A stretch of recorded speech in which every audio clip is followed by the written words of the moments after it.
Europe 1, 9h30, 11h avec Thomas Hill, avec Diane Lair et Francis Huster ce matin.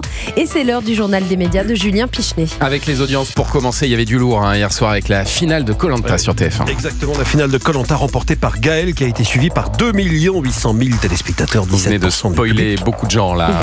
Bah oui, il y a le replay. Il y a le replay. 2 800 000, malgré le replay, on pouvait quand même s'attendre à mieux pour la dernière de cette saison de Koh-Lanta. En tout cas, derrière TF1, toutes les autres chaînes ont fait de tout petits scores. Deuxième des primes hier soir, c'était la série d'M6 911 avec 1,5 million seulement. Sinon, le nouveau feuilleton Tout pour la lumière, toujours aux alentours des 820 000 à 18h sur TF1. Pour rappel, tous les autres feuilletons de TF1, Plus belle la vie, Ici tout commence, Demain nous appartient, sont tous aux alentours des 2 millions. Donc on en est très très loin pour l'instant. Et on reviendra évidemment sur cette finale de Koh-Lanta vendredi avec notre invité Denis Brognard.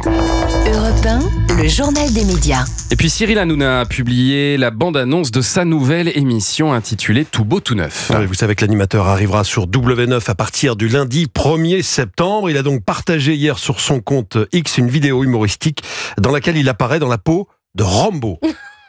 On a besoin que vous repreniez le service. C'est fini, la gaudriole. Laissez-nous au moins vous convaincre.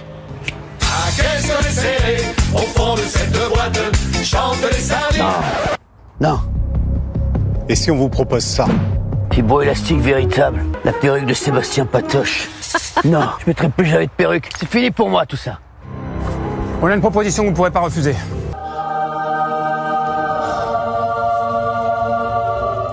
Nouvelle saison du meilleur pâtissier en DVD. C'est ok, je le fais pour Mercotte. Une nouvelle émission que Cyril Hanouna veut placer sous le signe de l'humour, on l'aura compris. Il a été rappelé en début de semaine, d'ailleurs, lors de la conférence de presse de rentrée du groupe M6, qu'il n'y aurait pas de discours politisé dans Tout beau, tout neuf à partir du 1er septembre sur W9.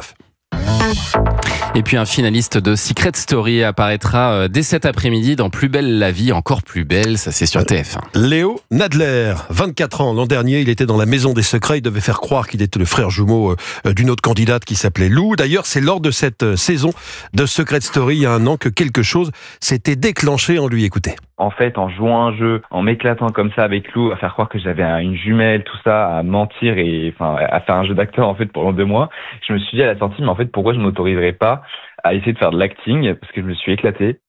Voilà, Léo Nadler au micro d'Europe 1, il incarnera le personnage d'Esteban et fera donc son arrivée aujourd'hui dans le nouvel épisode de Plus belle la vie, encore plus belle, à 14h. Hier, on était à 1 800 000 téléspectateurs pour Plus belle la vie. Et puis sur France 5, une version féminine de l'émission Nue et culottée sera diffusée le mois prochain. Et oui, après Nance et Moots, c'est un duo de femmes qui a décidé de partir à l'aventure. Elles s'appellent Louise et Zoé, elles sont amies depuis le collège. Le principe du programme reste le même, aller d'un point A à un point B sans aucune affaire, mis à part une caméra. Et tout comme ces messieurs, elles ont dû demander l'hospitalité. Écoutez-les.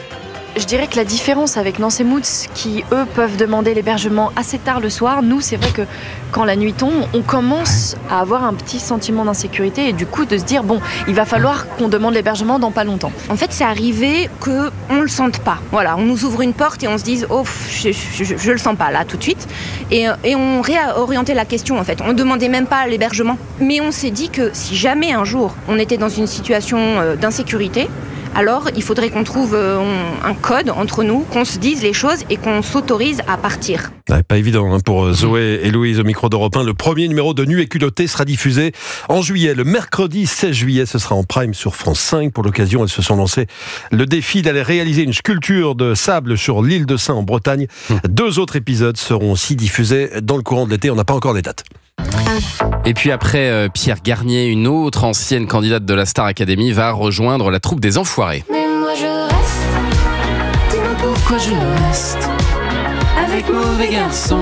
Il s'agit d'Elena que vous avez reçue, Thomas, c'était en mars dernier dans Culture Média. C'est la directrice artistique du concert des Enfoirés, Anne Marcassus, qui l'a révélé à nos confrères de Pure Média. Elena sera donc sur la scène de l'Accor Hotel Arena de Paris en janvier 2026, aux côtés des autres artistes qui œuvrent pour les Restos du Cœur.